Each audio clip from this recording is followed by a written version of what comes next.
Bom, galerinha, amanhã vai ter tipo uma troca, 4 horas da tarde, numa livraria bem perto daqui de Pokémon.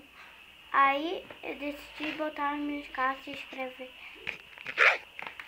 troca carta, sei lá. Aí eu botei todas as cartas que eu quero trocar aqui. Que eu vou trocar, na verdade.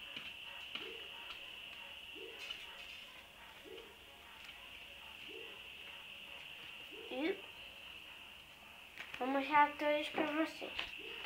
Ó, eu vou trocar um Gyarados de gerações, uma Charizard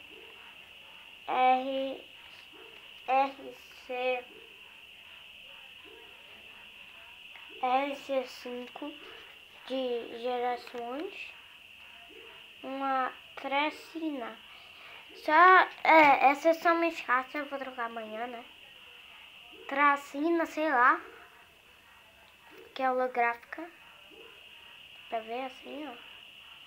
Eu não sei se dá pra ver, mas na verdade ela é elfa, tipo. Mas que ela não. Ó, viu? Eu vou trocar um Egron X. Vou trocar Mega Gardevoir X. Eu vou trocar isso que eu ganhei no Dollarama. Sei lá qual. Nós temos. Eu não sei qual. Eu não sei qual é esse. Mas eu vou trocar ele. Claro que eu não vou trocar. Eu vou trocar o Greninja. Vou trocar energia especial. Vou trocar o Nidoking. Vou trocar essa carta que deve ser Super Shield.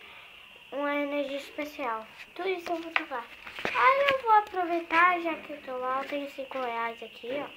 E vou comprar um pacotinho. E esse é o vídeo de hoje. E tchau!